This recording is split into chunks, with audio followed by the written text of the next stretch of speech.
আমার চ্যানেলে তোমাদের সকলকে স্বাগত।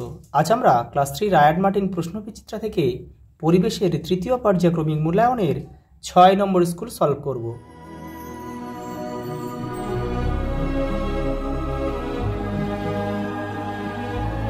দেখো প্রথম প্রশ্ন, দেখো সঠিক উত্তরের মাথায় টিক চিহ্ন দাও। দেখো, চাষ করে যে সম্পদ পাওয়া যায় তাকে বলা হয় কৃষিজ সম্পদ। দেখো, জলকণা বড় বড় হলে মেঘের রং ছাই দেখায়। বাতাসে কি থাকলে চোখ জ্বালা করে? ধোঁয়া থাকলে। শরীর খারাপ থাকলে কাজের উদ্যম কমে যায়। অমাবস্যার পরের দিন শুরু হয় শুক্লপক্ষ। সিমেন্ট তৈরি শিল্প হলো বড় শিল্প। পরেরটা দেখো, এটা হবে উর্বর। উর্বর মাটিতে গাছপালা তাড়াতাড়ি বেড়ে ওঠে। ছায়ার দৈর্ঘ্য সবচেয়ে ছোট হয় দুপুরের সময়। ঝুড়ি তৈরির কাঁচামাল হলো বাঁশ। সাঁতার না জানলে জল থেকে সাবধানে থাকো। পরের প্রশ্ন দেখো, বেমানান শব্দটির তলায় দাগ দাও। দেখো, রাস্তা, সিগন্যাল, ফুল আর ফুটপাত, এই ফুলটা বাদ যাবে। তুলসী, বাঁশ, বাসক, কালমেঘ, এই বাঁশটা বাদ যাবে। এই তিনটে হচ্ছে ভেষজ উদ্ভিদ, এখান থেকে ওষুধ তৈরি হয় কিন্তু। হাতা, খুন্তি, বাড়ি, হাঁড়ি, এই বাড়িটা বাদ যাবে। এগুলো সব রান্নার সরঞ্জাম। পরেরটা দেখো, পূর্ণিমা, প্রথমা, তৃতীয়া, মাটি, এই মাটিটা বাদ যাবে। এগুলো সব একটা তিথি। মেঘ, বৃষ্টি, বাজ, কুয়াশাটা বাদ যাবে। এই মেঘ, বৃষ্টি, বাজ কিন্তু একসঙ্গে সম্পর্কিত।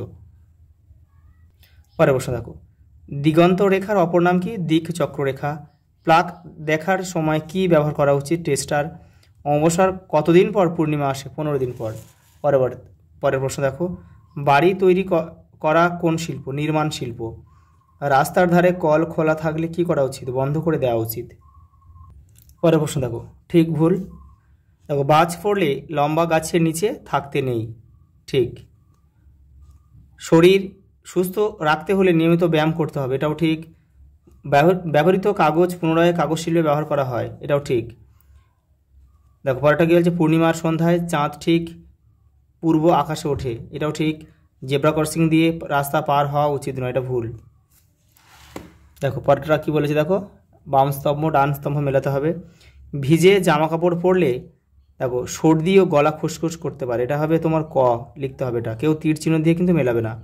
ঝিনুক দিয়ে তৈরি পুতুল হবে, এটা হবে ঘরোয়া শিল্প, তাহলে এটা লিখতে হবে খ। মোমবাতি হেলিয়ে ধরে জ্বালাতে হয়, এটা গ।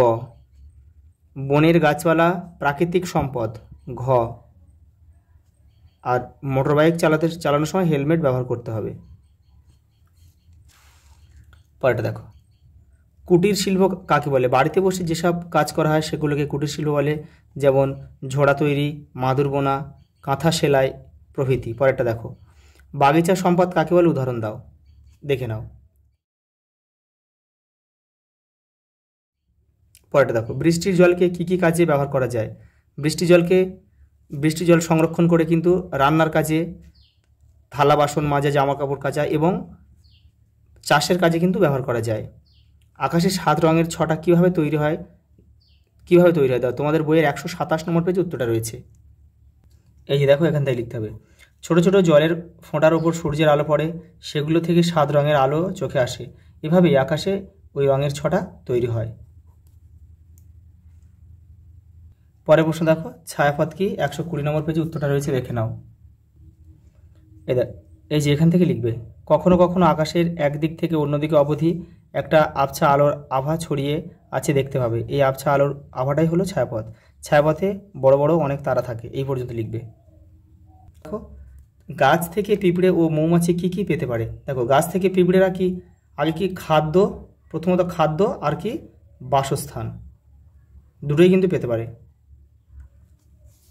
পরেরটা দেখো, রাস্তা পার হওয়ার সময় তুমি কি কি সাবধানতা অবলম্বন করবে? 147 নম্বর পেজে তোমাদের বইয়ের উত্তরটা রয়েছে, দেখে নাও। এই দেখো, আগে দুদিকে দেখে নেয়, এই যে এখান থেকে লিখতে হবে এই পর্যন্ত। এই দেখো, তোমরা এটাও কিন্তু লিখতে পারো, এখান থেকে এই পর্যন্ত কিন্তু লিখতে পারো। দেখো, পরের প্রশ্ন কি বলেছে? দেখো, মেঘ টিকা লিখতে হবে। 123 নম্বর পেজে উত্তরটা রয়েছে, দেখে নাও। এই যে এখান থেকে এই পর্যন্ত। পরেরটা দেখো, স্বাস্থ্য সম্পদ টিকা লিখতে হবে। 132 নম্বর পেজে রয়েছে তোমাদের। এই যে দেখো স্বাস্থ্যই সম্পদ। কী করতে হবে, এইটা লিখবে, সুস্থ শরীরই আমাদের সম্পদ হতে পারে। তাহলে তার জন্য কী করতে হবে, ঠিকঠাক খাবার খাওয়া, জল খাওয়া আর ব্যায়াম করতে হবে, এইটা কিন্তু লিখতে হবে। আর এখানেও তোমরা লিখতে পারো এটা যে শরীর ভালো থাকলে সব কাজে আনন্দের, শরীর খারাপ হলে কাজের উদ্যমে ঘাটতি হয়, এটাও লিখতে পারো। আজ এই পর্যন্ত, দেখা হবে পরের ভিডিওতে।